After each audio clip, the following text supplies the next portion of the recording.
Trump's UN ambassador pick sparks debate with biblical right to West Bank. What happens when modern diplomacy meets ancient religious claims? President Trump's pick for UN ambassador, Elise Stefanik, stirs debates worldwide. Her bold claim about Israel's biblical right to the West Bank has reignited a deeply polarized political and cultural conversation. Elise Stefanik's nomination signifies a return to Trump-era policies, strongly pro-Israel, unapologetically nationalist, and aiming to reshape global diplomacy. But can religious texts justify modern territorial claims? This ongoing discussion challenges international norms and fuels intense reactions from supporters, critics, and global leaders alike.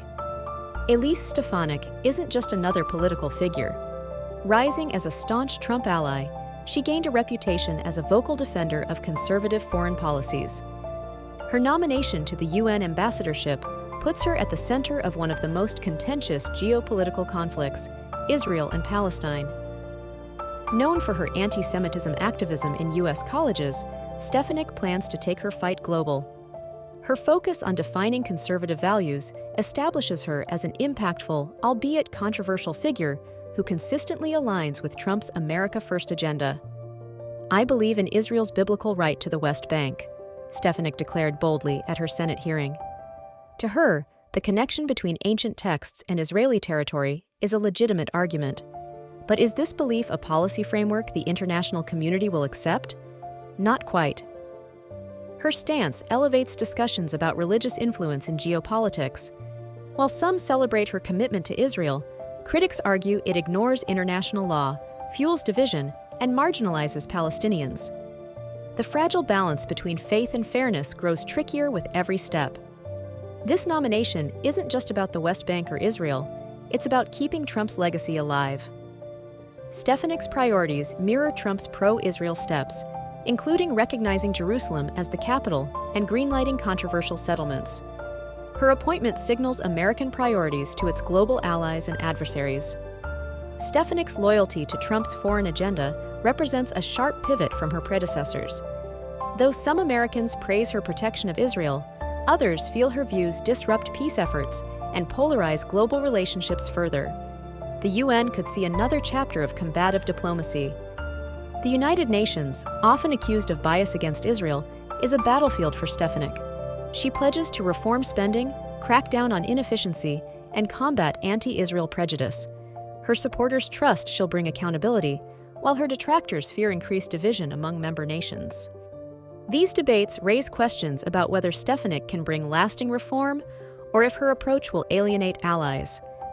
With the UN already at odds over contentious issues, will this nomination advance solutions or deepen global gridlock? While Stefanik defends Israel, her views lack acknowledgement of Palestinian self-determination. She refuses to address solutions for sovereignty or the two-state framework. Instead, she derides what she sees as failed Palestinian leadership, highlighting a critical void in her diplomatic strategy. Her selective focus leads critics to question her credibility. Without addressing Palestinian grievances, solutions for peace remain distant. To skeptical global observers, diplomacy without balance could mean more challenges ahead for U.S. leadership at the UN. What does it mean to evoke biblical rights in modern geopolitics? For some, it's cultural authenticity. For others, it's problematic favoritism. Stefanik's rhetoric reignites questions about how faith navigates global laws, politics, and peacemaking in territories rife with historical disputes. The debate complicates existing legal frameworks that address territorial disagreements. Can historical beliefs outweigh modern international law? This controversial collision demands sharper focus from global thinkers and decision-makers, adding urgency to complex conversations ahead.